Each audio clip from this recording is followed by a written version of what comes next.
বাংলাদেশে এমন দৃশ্য কল্পনাই করা যায়নি, যেটি কয়েকদিন আগেও, সেটি এখন বাস্তবতা। আরেকটি গণ অভ্যুত্থান ঘটে গেল বাংলাদেশে এবং ছাত্র আন্দোলনের মধ্য দিয়ে সেই গণ অভ্যুত্থান এবং সরকারের পতন ঘটল এবং এই পতনের সাক্ষী হতে, উল্লাস করতে রাস্তাঘাটে এই মানুষের ভিড়।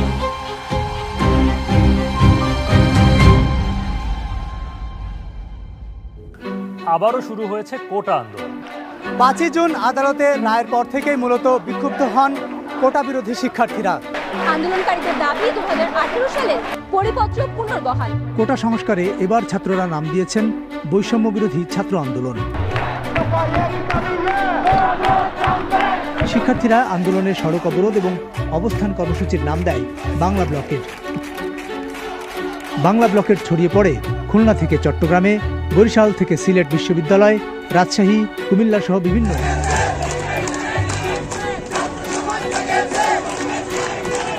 সারা দেশে আন্দোলনকে সুসংগঠিত করতে প্রাথমিকভাবে 65 সদস্যের একটি সমন্বয় কমিটি গঠন করা হয়।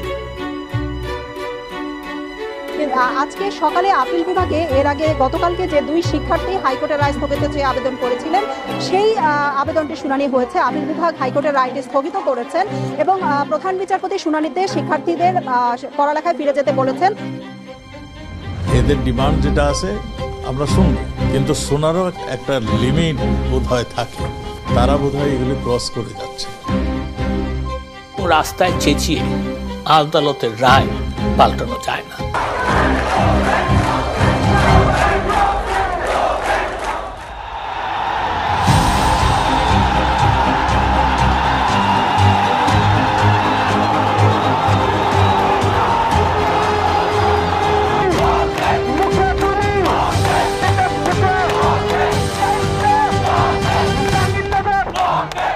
কোটার মেধা তো এক জিনিস না, তো এইখানে দ্বন্দ্বটা সৃষ্টি করে, এটা একটা ট্যাকটিস। তার মানে কি মুক্তিযোদ্ধা সন্তান নাতিপুতিরা কেউ মেধাবী না, যত রাজাকারের বাচ্চারা নাতিপুতি হলো মেধাবী, তাই না?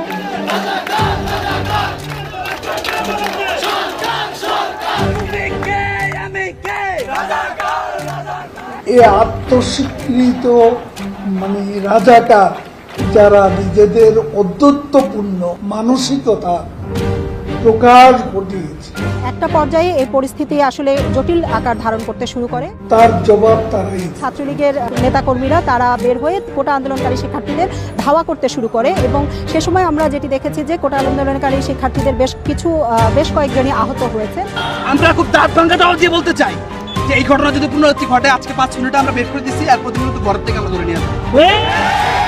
আমরা সাবধান, ভাবির হলগুলোতে যে ছাত্রলীগের নেতাকর্মী আছে, আমরা ফু দিলে 5 মিনিটে ঘটিতে পারবো।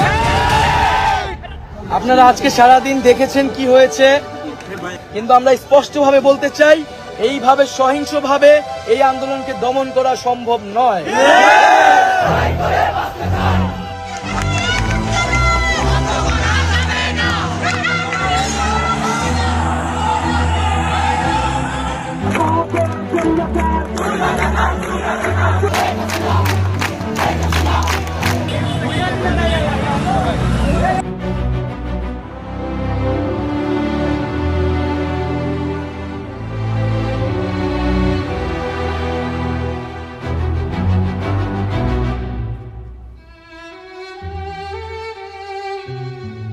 আজকে অত্যন্ত বেদনা ভারাক্রান্ত মন নিয়ে আপনাদের সামনে উপস্থিত হয়েছি। অহেতুক কতগুলি মূল্যবান জীবন ঝরে গেল। আপনজন হারাবার বেদনা যে কত কষ্টে, তা আমার থেকে আর কে বেশি জানে।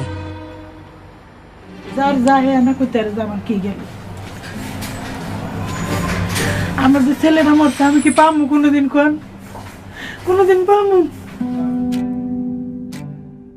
17 জুলাই আন্দোলনের গতি প্রকৃতি নিয়ে সবার নজর ছিল ঢাকা বিশ্ববিদ্যালয়। হল থেকে বের করে দেওয়া হয় ছাত্রলীগের নেতাকর্মীদের। অনির্দিষ্টকালের জন্য বন্ধ ঘোষণা করে 6টার মধ্যে হলগুলো খালি করার নির্দেশনা জারি করে। তবে শিক্ষার্থীরা এর প্রতিবাদ করে ক্যাম্পাস না ছাড়ার ঘোষণা দেয়।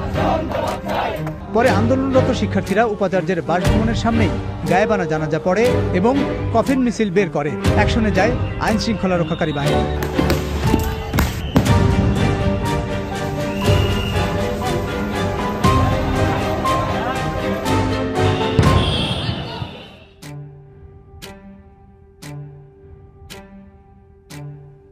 2 সপ্তাহের বেশি সময় ধরে চলতে থাকা আন্দোলন তীব্র রূপ ধারণ করে বৃহস্পতিবার।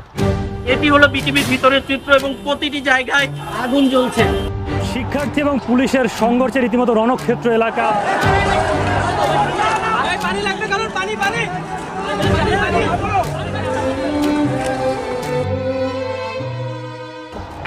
এই যাত্রাবাড়ি এলাকা, যেখানে মূল পথ বাংলাদেশের যোগাযোগ ব্যবস্থার, সেই যাত্রাবাড়ির এই অংশটুকু কিন্তু সকাল থেকেই বন্ধ রয়েছে এবং ফলে কার্যত রাজধানী ঢাকা কিন্তু বিচ্ছিন্ন হয়ে পড়েছে। এবং আমরা যেটা দেখতে পেয়েছি, বাংলাদেশের অ্যাটর্নি জেনারেলকে নির্দেশ দিয়েছি যে আগামী রবিবার তিনি আবেদন করবেন যাতে মামলাটা শুনানির তারিখ তারা এগিয়ে আনেন। আমি তাদেরকে অনুরোধ করছি যে তারা যেন এই সহিংসতা বন্ধ করে এবং এই আন্দোলন প্রত্যাহার বা স্থগিত করে। আমি মা, যাদের সন্তান মারা গেছে তাদের সকলের সঙ্গে যোগাযোগ করে অবশ্যই আমিও তার বিচারের জন্য আমিও মাঠে নামব। আমি এর বিচার চাই। শুক্রবার সকাল থেকে দেশের বিভিন্ন জায়গায় তীব্র মাত্রায় সংঘর্ষ ছড়িয়ে পড়ে। বিক্ষোভকারীদের দমাতে ঢাকার বিভিন্ন জায়গায় র্যাব ও পুলিশ হেলিকপ্টার দিয়ে টিয়ারশেল ও সাউন্ড গ্রেনেড নিক্ষেপ করে। অগ্নিসংযোগ করা হয় বেশ কয়েকটি সরকারি ভবনে। নরসিংদীর এই জেলা কারাগারে শুক্রবার দুপুরের পরে যখন হামলাকারীরা হামলা করে, আইনশৃঙ্খলা বাহিনীর তথ্য অনুযায়ী তাদের সংখ্যা ছিল 10,000-এরও বেশি। আইনশৃঙ্খলা রক্ষাকারী বাহিনী কী ধরনের গুলি চালিয়েছে তার একটি নমুনা হচ্ছে রামপুরা থানার পাশের এই সেলুনটিতে। এবং এই ঘটনা ঘটেছিল 19 তারিখ শুক্রবার দুপুরের পরে। ছোড়াগুলিও না, পিস্তলে বুলেটও না, আপনার হচ্ছে 6 ইঞ্চি বলে স্নাইপারের। ডাক্তার যেটা বললো একদম হাড় গুরু করে সব বের করেছে। আমার আজকে হাড় একটা বের করে ফেলছি, এখন হাড় নেই পায়ে। জীবন রক্ষার জন্য, সম্পদ রক্ষার জন্য, দেশের সম্পদ রক্ষার জন্য মানে এই গুলি করতে বাধ্য হয়েছে। শুক্রবার সন্ধ্যায় ঢাকাসহ দেশের বিভিন্ন জায়গায় বিক্ষোভ অব্যাহত থাকে। সেদিন মধ্যরাতে কোটা সংস্কার আন্দোলনের সমন্বয়কদের কয়েকজনের সাথে সরকারের প্রতিনিধি দলের বৈঠক হয়। তারা 8 দফা দাবি জানালেও সমন্বয়কদের আরেকটি দল বিবৃতি দেয় যে এই বৈঠকের বিষয়ে তাদের কিছু জানানো হয়নি। শুক্রবার গভীর রাত থেকে পুরো বাংলাদেশে কারফিউ জারি করার পর সেনাবাহিনী শনিবার ভোর থেকেই রাস্তায় নেমেছে। শনিবার কারফিউর প্রথম দিনে সংঘর্ষের তীব্রতা কমলেও বিভিন্ন জায়গায় বিচ্ছিন্নভাবে বিক্ষোভ চলতে থাকে।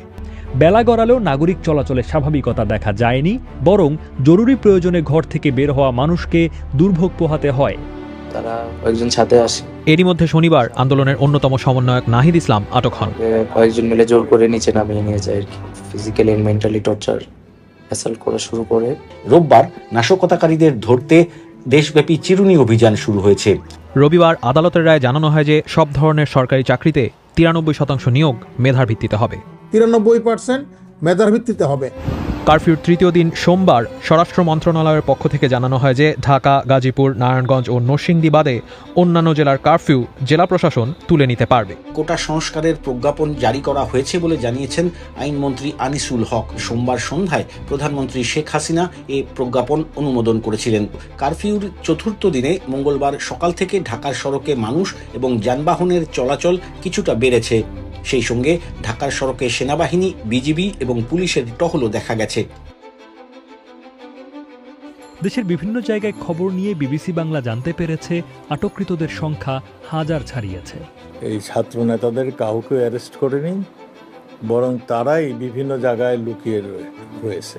আমাদের গত 19 তারিখ শুক্রবার রাত 11টা বাজে নিয়ে যাওয়া হয়। 24 তারিখ বুধবার সকাল 11টা থেকে আমার ছেড়ে যাওয়া হয়।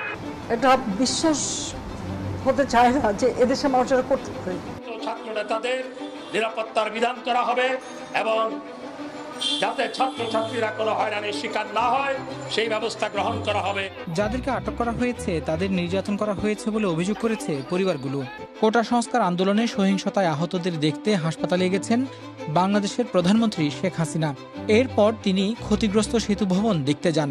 এই আন্দোলন আমি আজকে এই যে এতগুলি মানুষের জীবনের ক্ষতি হলো, এতগুলি পরিবার ক্ষতি হলো, আর এইভাবে মায়ের কোল খালি হোক এটা আমি চাই না। কারণ আমি তো বাবা মা সব হারিয়েছি, আমি তো জানি হারাবার ব্যথা কত কষ্ট।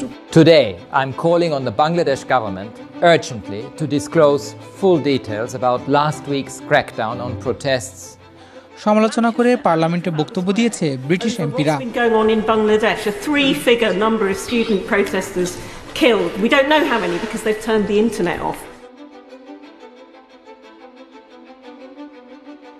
ইতোমধ্যেই দেশজুড়ে 550-র মতো মামলা হয়েছে। ঢাকায় অভিযানের পর পুলিশ বলছে তারা ব্লক রেড অর্থাৎ একটি সুনির্দিষ্ট এলাকা চিহ্নিত করে সেখানে অভিযান চালাচ্ছে সহিংসতায় জড়িতদের আটক করার জন্য। সার্বিক স্বার্থে আমরা এই মুহূর্তে থেকে আমাদের কর্মসূচি প্রত্যাহার করছি। তবে এই বক্তব্য প্রত্যাখ্যান করে বাকি সমন্বয়করা। তাদেরকে জিম্মি করে এভাবে স্টেটমেন্ট আদায় করার প্রতিবাদে আগামীকাল বৈষম্যবিরোধী ছাত্র আন্দোলনের পক্ষ থেকে সারা দেশে ছাত্র জনতার বিক্ষোভ কর্মসূচি ঘোষণা করছি।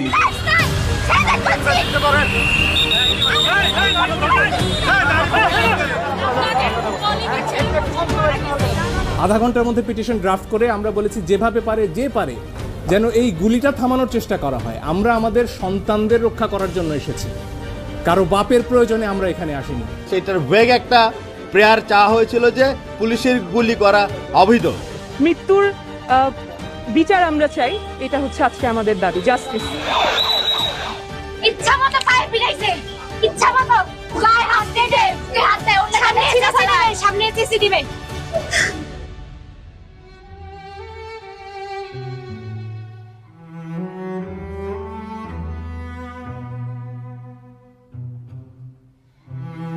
সবাইকে ছাড়ছে, শেষ পর্যন্ত বাংলাদেশ জামায়াতে ইসলামীকে রাজনৈতিক দল হিসেবে নিষিদ্ধ করেছে সরকার। শুক্রবার খুলনা ও সিলেট শহরের কয়েকটি এলাকায় পুলিশের সাথে বিক্ষোভকারীদের সংঘর্ষ হয়েছে।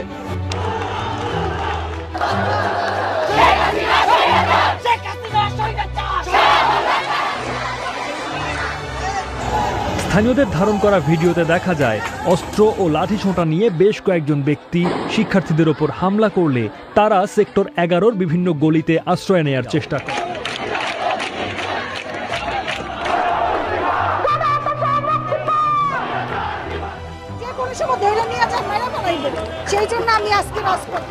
বাংলাদেশের রাজধানী ঢাকার জাতীয় প্রেস ক্লাব থেকে গ্রহযাত্রা কর্মসূচি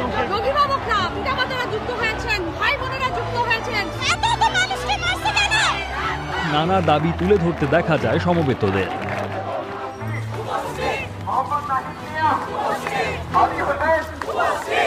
আমরা এক দফার সিদ্ধান্তে উপনীত হয়েছি,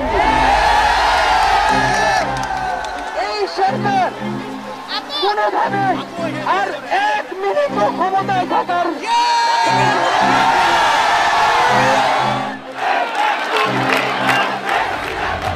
শনিবার দুপুর থেকেই ঢাকার কেন্দ্রীয় শহীদ মিনারে জড়ো হতে শুরু করে স্কুল, কলেজ, বিশ্ববিদ্যালয়ের শিক্ষার্থীরা সহ বিভিন্ন শ্রেণী পেশার মানুষ। তবে ঢাকার বাইরে কুমিল্লা, সিলেট সহ কয়েকটি জায়গায় পুলিশ ও আওয়ামী লীগ কর্মীদের সাথে আন্দোলনকারীদের সংঘর্ষ হয়েছে।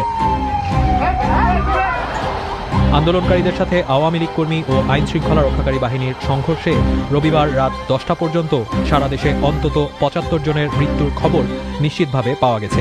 এরকম পরিস্থিতিতে দুপুরের পর থেকে সারা দেশে মোবাইল ইন্টারনেট সংযোগ বিচ্ছিন্ন করে দেওয়া হয়। এমন পরিস্থিতিতে বিকেল 4টার দিকে সন্ধ্যা 6টা থেকে অনির্দিষ্টকালের জন্য কারফিউ ঘোষণা করা হয়।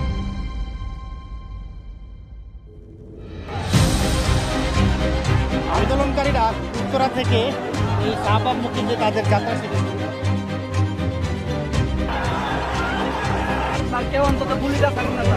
আমি আমার মাতৃত্ব থেকে আমি আমার সন্তানদের জন্য আমি এখানে আসছি, আর একটি সন্তানেরও আমরা লাশ দেখতে চাই না। আমার একটি সন্তানের মুখে তুলে 1.5 দশকেরও বেশি সময় রাষ্ট্র ক্ষমতায় থাকার পর অবসান হলো আওয়ামী লীগ সরকারের। দুপুর 12টায় পদত্যাগ করে সপরিবারে দেশ ত্যাগ করে ভারতে গিয়েছেন সাবেক প্রধানমন্ত্রী।